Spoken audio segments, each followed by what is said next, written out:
ये 370 के कारण जम्मू कश्मीर काफ़ी पीछे रह चुका है, काफ़ी पीछे। 370 एक टेम्परेरी प्रोविज़न था कॉन्स्टिट्यूशन में।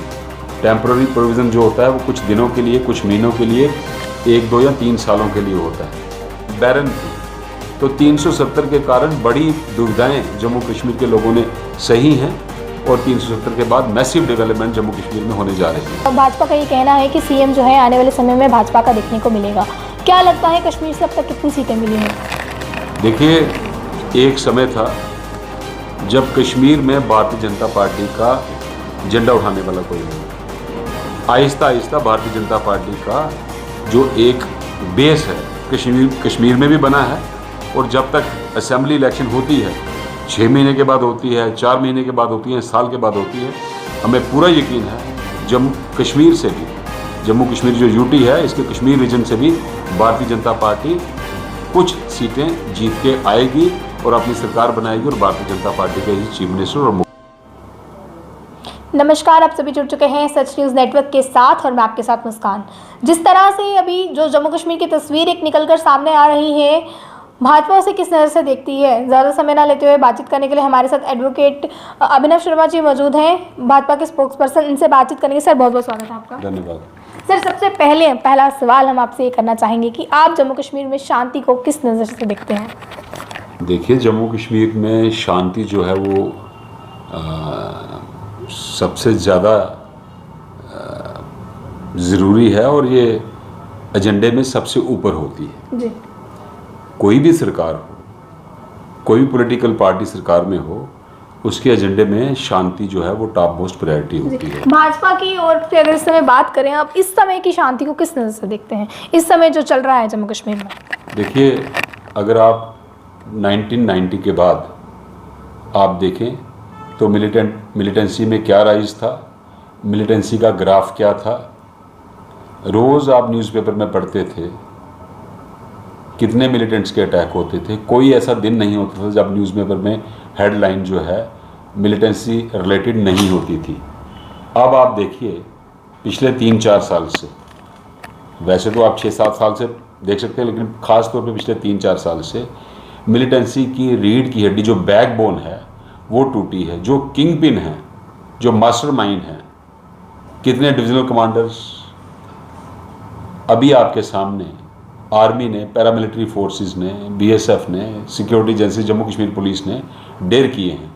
अब आतंकी छुपने की जगह ढूंढ रहे हैं, लेकिन सिक्योरिटी फोर्सेस, चाहे वो पैरामिलिट्री फोर्सेस हों, चाहे वो आर्मी हो, चाहे वो जम्मू कश्मीर पुलिस हो, मिलिटेंट्स के पीछे हाथ धो के पीछे पड़ी है और मिलिटेंसी का सफाया करके छोड़ेगी। और ये थोड़े चुनिंदा कुछ रह गए हैं जिनका सफाया बड़ी जल्दी हो जाएगा। जम्मू कश्मीर में अगर हम बात करें इस समय 370 हटने के बाद जो है, किस तरह का लग रहा है आपको? माहौल अब किस तरह का है? सब कुछ ठीक है या कुछ अभी ठीक होना बाकी है? देखिए, 370 के कारण जम्मू कश्मीर काफ़ी पीछे रह चुका है, काफ़ी पीछे। 370 एक टेम्परेरी प्रोविज़न था कॉन्स्टिट्यूशन में। टेम्परेरी प्रोविज़न जो होता है वो कुछ दिनों के लिए, कुछ महीनों के लिए, 1, 2 या 3 सालों के लिए होता है। 72 साल में जम्मू कश्मीर के 3-4 जनरेशन्स ने इसका खमियाजा भुगता है। 370 के कारण नेशनल इन्वेस्टिगेटिंग एजेंसी सीबीआई को केसेस इन्वेस्टिगेट करने में प्रॉब्लम्स आती थी, स्टेट गवर्नमेंट कंसेंट नहीं देती थी। और अभी आपने देखा 11 लोग जो सरकारी नौकरी से निकाले गए हैं, जो मिलिटेंट्स के रिलेटिव हैं या उनके किथ एंड किन्स हैं। अगर 370 होता तो ये लोग नौकरी से नहीं निकलते, इन पे कोई गाज नहीं गिरती। जितनी मैसिव डेवलपमेंट 370 के बाद, अभी आपने पेपर में पढ़ा होगा, आज बॉलीवुड के लिए कोई एक नया बोर्ड बना रहे हैं एलजी साहब, लेफ्टिनेंट गवर्नर। रिंग रोड बन रही है, 4 लेनिंग हो रही है, ब्रिजेस बन रहे हैं, आईआईटी बन रहा है, एम्स बन रहा है। शाहपुर कंडी प्रोजेक्ट, शायद आपको उसकी इन्फॉर्मेशन नहीं है, नॉलेज नहीं है। शाहपुर कंडी प्रोजेक्ट जो पिछले 70 साल से पेंडिंग पड़ा था, उसकी शुरुआत हुई है। शाहपुर कंडी प्रोजेक्ट की कितनी इंपॉर्टेंस है, ये आप कठुआ और हीरानगर को लोगों को पूछिए, जिनकी 72-73 साल से ज़मीन जो है खाली पड़ी हुई थी, अनफर्टाइल थी, पानी नहीं था, बैरन थी। तो 370 के कारण बड़ी दुविधाएं जम्मू कश्मीर के लोगों ने सही हैं और 370 के बाद मैसिव डेवलपमेंट जम्मू कश्मीर में होने जा रही है। अब क्या लगता है अगर सब कुछ ठीक है तो फिर स्टेटहुड को वापस कब दिया जाएगा? देखिए, स्टेटहुड प्रधानमंत्री जी ने जब जम्मू कश्मीर को यूटी बनाया था, on the floor of the parliament कहा था, जब भी हालात ठीक होंगे फौरन स्टेटहुड रेस्टोर होगी, और वो हमसे बेहतर पोजीशन में हैं ये सोचने के लिए, ये समझने के लिए, ये फैसला लेने के लिए कि जम्मू कश्मीर को स्टेटहुड कब रेस्टोर होगी। जिस तरह से बात की जा रही है, भाजपा का ये कहना है कि सीएम जो है आने वाले समय में भाजपा का देखने को मिलेगा। क्या लगता है कश्मीर से अब तक कितनी सीटें मिली हैं? देखिए, एक समय था जब कश्मीर में भारतीय जनता पार्टी का झंडा उठाने वाला कोई नहीं था। अब हर डिस्ट्रिक्ट में भारतीय जनता पार्टी का ऑफिस है। ठीक, हमारे सरपंचेस जीते हैं, काउंसलर जीते हैं, कारपोरेटर जीते हैं।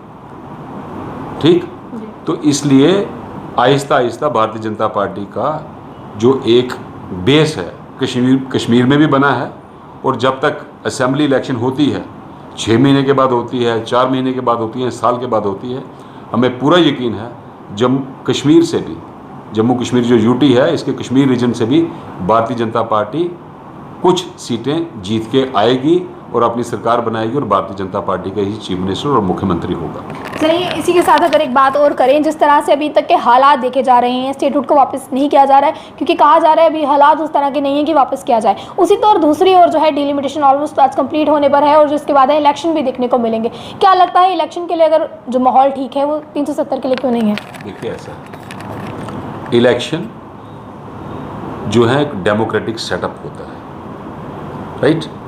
हर 5 साल के बाद जम्मू कश्मीर में पहले जब अपना संविधान था, अपना कॉन्स्टिट्यूशन था, 6 साल के बाद चुनाव होते थे, जबकि पूरे भारतवर्ष में 5 साल के बाद होते थे। चुनाव एक डेमोक्रेटिक प्रतिक्रिया है, उसको चलाना पड़ता है, उसको अलाइव रखना पड़ता है, लेकिन उसके साथ साथ सिक्योरिटी एजेंसीज के इनपुट, इंटेलिजेंस एजेंसीज के इनपुट, इसके बेसिस पे चर्चा होगी, डिस्कशन होगी, और जो होम मिनिस्टर हैं हमारे, प्रधानमंत्री जी हैं, और जो पूरी कैबिनेट है, ये बैठ के डिसाइड करेंगे कि कब स्टेटहुड रेस्टोर होगी, और हमें पूरा यकीन है बड़ी जल्दी स्टेटहुड रेस्टोर होगी। चलिए, अगर इसी के साथ बात करते चले, पेट्रोल डीजल के दाम इस समय सेंचुरी पार करते नजर आ रहे हैं, आप इसे किस तरह से देखते हैं? देखिए, इसमें कोई शक नहीं कि पेट्रोल डीजल के दाम बढ़े हैं। इससे पहले आप क्रूड ऑयल की प्राइसेस इंटरनेशनल मार्केट में देखिए, लेकिन corona phase 1, corona phase 2, 80 crore लोगों को मुफ्त में राशन किसी देश के प्रधानमंत्री ने नहीं दिया। 80 करोड़ लोगों को मुफ्त का राशन, ठीक। और जब इतनी बड़ी संख्या को, इतनी बड़ी आबादी को मुफ्त का राशन देना हो, आपको वैक्सीनेशन मिल रही है, एक डोज 1500 रुपया कास्ट करती है, कई लोगों को सेकंड डोज भी लग चुकी है, 40 करोड़ लोगों को ऑलमोस्ट वैक्सीनेशन मिल चुकी है, मुफ्त में मिल रही है। तो जब देश को बचाना हो, गरीब जनता को बचाना हो, तो उसके लिए कहीं ना कहीं से फाइनेंस इकट्ठा करना पड़ता है। कितने हज़ारों करोड़, कितने लाखों करोड़ रुपया इस पर खर्चा आया होगा। तो कुछ लोग ये प्राइसेस अफोर्ड कर सकते हैं, कुछ लोग गरीब शायद नहीं कर पाते हों, लेकिन उन गरीबों के लिए ही मुफ्त का राशन, उन गरीबों के लिए ही वैक्सीनेशन आ रही है। तो ये एक बैलेंस मेंटेन करना पड़ता है। जब दुविधा आती है तो मुश्किलें भी आती हैं। इसी के साथ अगर हम बात करते चलें, जम्मू कश्मीर के लोगों का ये कहना है कि जब बात होती है, अगर हम कह लें डेवलपमेंट की, जब बात होती है डेवलपमेंट को हम सबसे पहले लेकर चलें तो जम्मू को सिर्फ टोल प्लाजास दिए जाते हैं। टोल प्लाजास में हम अपना टोल कटाते हैं, उसके बाद हम टैक्स भी बहुत से पे करते हैं। उसके बाद अगर हम जो इलेक्ट्रिसिटी की बात करें वो भी प्राइवेट होने जा रही है। इसे आप किस नज़र से देखते हैं? क्या एक आम आदमी आज जम्मू कश्मीर में सर्वाइव कर पाएगा? इलेक्ट्रिसिटी, देखिए, जम्मू कश्मीर बिजली की कमी की वजह से काफ़ी पीछे था। अभी भी कुछ गांव हैं ऐसे हैं जहां गांव बिजली नहीं है। बिजली प्रगति का एक फैक्टर है, एक फाउंडेशन है, ठीक। बिजली, पानी, सड़क, राइट। और बिजली अगर प्राइवेटाइज होगी तो इसमें जनता को ही सहूलियत होगी, ठीक। एक आम आदमी, सुनिए बात, कहीं भी बिजली जो है जहाँ प्राइवेटाइज है वहाँ पे 24/7 बिजली मिलती है, राइट। कुछ सरकारें हैं जो सिर्फ वोट बैंक के लिए, जैसे दिल्ली में अरविंद केजरीवाल हैं, लेकिन वो सिर्फ सरकारी खजाने पे लोड डाली जा रहे हैं। जब खाली होगा तो पता चल जाएगा कैसे जनता का हाल हो, जनता की भलाई होती है। प्राइवेटाइजेशन जो बिजली की है, उसके बाद 24/7 इलेक्ट्रिसिटी सप्लाई मिलेगी, राइट। और प्राइवेटाइजेशन का ये मतलब नहीं है कि बिजली बहुत महंगी हो जाएगी। हाँ, बिजली अगर कोई इस्तेमाल करता है तो बिजली का किराया देना उसका दायित्व बनता है, या आप कहते हैं कि बिजली मुफ्त में चलनी चाहिए। ठीक, अगर मैं बिजली अफोर्ड कर सकता हूँ तो मुझे किराया बिजली का देना चाहिए कि नहीं देना चाहिए, और मेरा किराया जो मैं दूंगा तो वो पैसा गरीब जनता के भलाई के लिए लगेगा। कुछ कैटेगरीज हैं जैसे BPL हैं, बिलो पॉवर्टी लाइन है, उनको रिलैक्सेशन मिलेगी। और अगर बिलो पॉवर्टी लाइन की आड़ में अबव पॉवर्टी लाइन भी कहेगा मैं बिजली का किराया नहीं दूंगा, तो ये गरीब जनता के हक में नहीं, उनके नुकसान के लिए होगा। 370 के बाद जम्मू कश्मीर में 5 अगस्त की अगर हम बात करें, भाजपा के कार्यालय में एक जश्न का माहौल था। वहीं दूसरी ओर जो लोग हैं वो सड़कों पर ब्लैक डे मनाते नजर आए, इस पर आप क्या कहेंगे? कहाँ पे लोग ब्लैक डे मना रहे थे? जम्मू में? जी हाँ, कौन से रीजन में? सर, हर तबके के लोग अगर हम बात करें ब्लैक डे के नाम से, क्योंकि जम्मू कश्मीर में जब भी 370 की बात की जाती है तो लोग कहते हैं कि हमारे घर जो है खाली हो गए हैं, क्योंकि एक आम आदमी का सर्वाइव करना इसमें बहुत मुश्किल हो जाता है। जब उसे रोज़ के लिए बाहर निकलने के लिए 100 रुपये का तेल देना पड़ता है तो एक बहुत मुश्किल हो जाता है। जो इंसान 10 रुपये की दिहाड़ी लगाता है, 100 रुपये की आज दिहाड़ी लगा रहा है, उस 100 रुपये का अगर तेल ही गाड़ी में डलवाएगा तो किस तरह चलेगा आपके? देखिए, यही कारण है जो कभी किसी ने इस पर सोचा नहीं। 370 से पहले यहाँ पे कोई बाहर की मल्टीनेशनल कंपनी नहीं आई, कोई कारपोरेट सेक्टर नहीं आया। हर एक इंसान अपने बच्चे को सरकारी नौकरी के लिए आगे करता था। कोई रियासत, कोई स्टेट ऐसी है हिंदुस्तान में जहाँ पे 100% बच्चों को सरकारी नौकरी मिल सके? यहाँ के बच्चों को सिर्फ यही कहा गया, आप चपरासी लग जाइए, आप अडाक लग जाइए, डेली वेजर लग जाइए, कैजुअल लेबर लग जाइए। और 25-25 साल से वो बच्चे 6-6 हज़ार रुपये तनख्वाह ले रहे हैं, वो भी उनको 2-2 साल के बाद मिलती है। जो 20-22 साल के बच्चे लगे थे, आज वो 50-50 साल के हो गए हैं। अभी सड़कों पे वो रेगुलराइजेशन मांग रहे हैं। ठीक, प्राइवेट सेक्टर आएगा, मल्टीनेशनल सेक्टर आएगा, कारपोरेट सेक्टर आएगा, लोगों को प्राइवेट जॉब मिलेगी। यहाँ पे लोगों को 30-30, 40-40, 50-50 हज़ार रुपये सैलरी मिलेगी, तब जाके डेवलपमेंट होगी। और जब इतनी दीमक लगी थी, इतना पीछे रहा जम्मू कश्मीर, अब इसको आगे बढ़ाने के लिए ये एक ट्रांजिशनल फेज़ होता है। आपका भी, मीडिया वालों का भी फ़र्ज़ बनता है कि लोगों को प्रॉपरली एजुकेट करें कि जब इतनी गैर कानूनी काम, इतनी करप्शन जम्मू कश्मीर में हुई है, डेवलपमेंट हुई नहीं है, उस डेवलपमेंट को बढ़ाने के लिए कुछ देर के लिए आपको सरकार का सहयोग करना पड़ेगा, उसके बाद फ़ायदा आम जनता का ही होगा। इस समय भाजपा की अगर हम बात करें, भाजपा के अगर यूथ की हम बात करें, आप लोग भाजपा के जो कार्यकर्ता हैं वो इस समय यूथ की जो है शांति किस तरह से देख रहे हैं? जम्मू कश्मीर की अगर हम बात करें, जम्मू कश्मीर में किस तरह से देख रहे हैं? जो मैसिव डेवलपमेंट होने जा रही है, जो आपको सामने दिख रही है, आप चले जाइए विजयपुर, देखिए दिन रात एम्स का काम चल रहा है। जब एम्स बनेगा कितने लोगों को एम्प्लॉयमेंट मिलेगी? सिर्फ गवर्नमेंट एम्प्लॉयमेंट नहीं, प्राइवेट्स, गेस्ट हाउसेस चलेंगे, होटल चलेंगे, ऑटो रिक्शा चलेंगे, मेटाडोर्स चलेंगी, शॉपकीपर्स उनका काम चलेगा, होटल्स का काम चलेगा, ढाबा का काम चलेगा। इसको बोलते हैं एम्प्लॉयमेंट, इसको बोलते हैं एम्प्लॉयमेंट। सिर्फ डेली वेजर और कैजुअल लेबर एम्प्लॉयमेंट नहीं होती।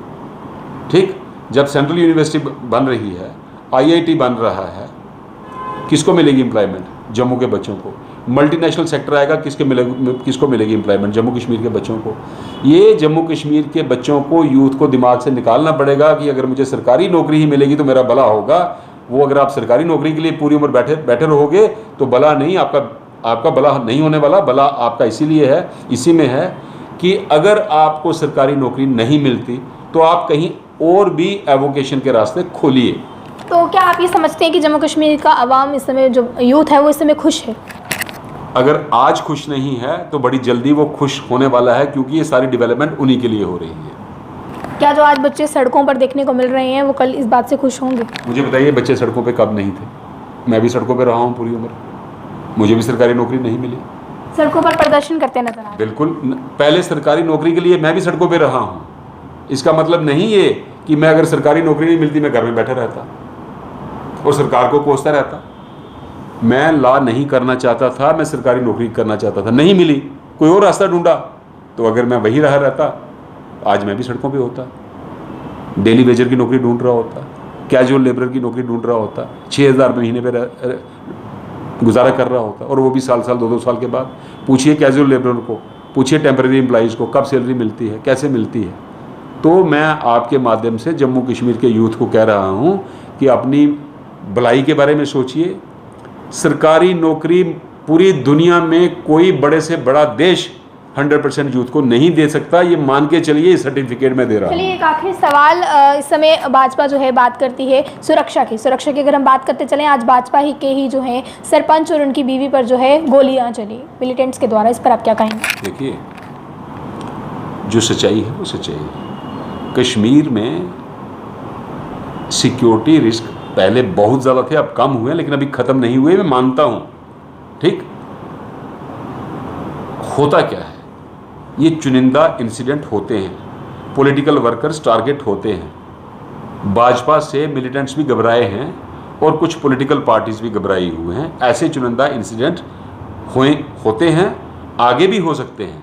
तो भाजपा के कार्यकर्ता, चाहे वो पंचेस हों, सरपंचेस हों, काउंसलर्स हों या बड़े पॉलिटिकल लीडर हों, ऐसे इंसिडेंट से घबराने वाले नहीं। चलिए आखिर में क्या मैसेज यूथ को देते हैं? यूथ को मैं यही कहूँगा आपके माध्यम से, सोच बदलिए, इरादे बदलिए, सरकारी नौकरी की तरफ जाइए। लेकिन अगर नहीं मिलती तो ये मत सोचिए कि सरकारी नौकरी ही आपकी नैया पार करवाएगी। सरकारी नौकरी के अलावा और भी बड़े एवोकेशंस हैं। आज से 30-40 साल पहले जम्मू में खासकर मेसन, जिनको आप मिस्त्री बोलते हो, वो डोगरे होते थे, कारपेंटर डोगरे होते थे, प्लम्बर्स डोगरे होते थे, इलेक्ट्रीशियंस डोगरे होते थे। आज आप पूरा जम्मू घूम लीजिए, आपको ना मेसन, ना प्लम्बर, ना इलेक्ट्रीशियन, ना कारपेंटर जम्मू का मिलेगा, डोगरा नहीं मिलेगा। और इसके विपरीत जो आप कहते हैं बाहर से लोग आ गए, बिहार से आ गए, उड़ीसा से आ गए, वो काम करने आए, क्योंकि जम्मू के जनता ने सिर्फ, जम्मू के लीडर्स ने सिर्फ जम्मू के यूथ को सरकारी नौकरी की तरफ आगे किया, टेक्निकल एक्सपर्टीज़ की तरफ आगे नहीं किया। आज वो लोग कॉन्ट्रैक्टर्स बन गए हैं जम्मू में, सारी बिल्डिंग्स वही खड़ी कर रहे हैं, चाहे वो इलेक्ट्रीशियंस हों, प्लम्बर्स हों, कारपेंटर्स हों, चाहे वो मेसन्स हों। तो मैं ये कहूँगा कि अगर आपको सरकारी नौकरी नहीं मिलती तो ये भी काम आपके लिए खुले हैं। वो लोग लाखों हज़ारों रुपए महीने के कमा रहे हैं, और हमारे बच्चे हमें कहते हैं हमें होम गार्ड में लगा दीजिए, हमें एसपीओज लगा दीजिए। 5-6 हज़ार से गुजारा नहीं चलने वाला, अब दुनिया बड़ी दूर पहुँच गई है। चलिए बात करने के लिए बहुत बहुत शुक्रिया। ये थे बातचीत करने के लिए एडवोकेट अभिनव शर्मा जी। जिस तरह से इस समय जम्मू कश्मीर के हालात चल रहे हैं, ये उन्हें किस नज़र से देखते हैं, इनकी राय हमने आप तक पहुंचाने की कोशिश की। अब आप लोग कमेंट बॉक्स में कमेंट करना ना भूलें कि आप क्या सोचते हैं, और बने रहें सच न्यूज़ नेटवर्क के साथ। जय हिंद।